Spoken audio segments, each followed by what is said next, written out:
And tonight we begin with a heroic rescue by NYPD officers. The cops carrying 3 people from their apartments, all of them more than 90 years old.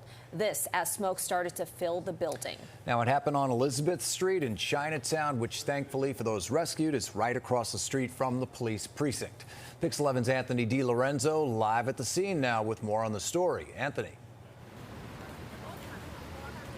John and Shirley, this was a total team effort by members of the NYPD's 5th precinct, which, as you mentioned, just happens to be right behind our position here on Elizabeth Street. And once they spotted smoke starting to fill this building here behind us, that's when they all raced inside to rescue these people.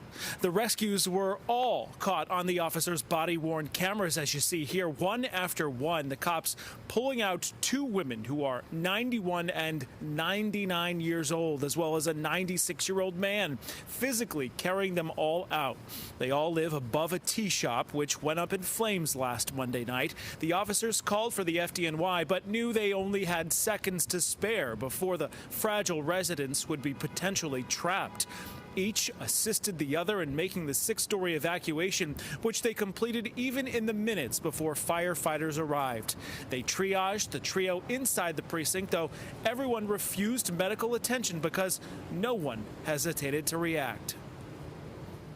There really isn't any fear. It's just like, I got to get to work, I got to help, I got to do whatever I can, because there's other people's lives that are at risk. So at the time, there's really nothing going through your head, just get the job done and get everyone out of here. And we had to get the people out. We weren't going to sit there and wait. I have a family. We all have families.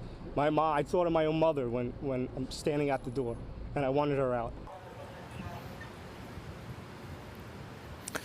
Well, they all got out safely. The sergeant who you heard from there used to work for the emergency service unit, luckily, and that meant he had previous firefighter training. However, they were all just in their regular old uniforms when they went inside, some armed with fire extinguishers. At this point, the FDNY tells us that it is still investigating a cause. However, it's believed that this blaze began in the shop's ice machine. Live here in Chinatown, I'm Anthony DiLorenzo, Pix 11 News.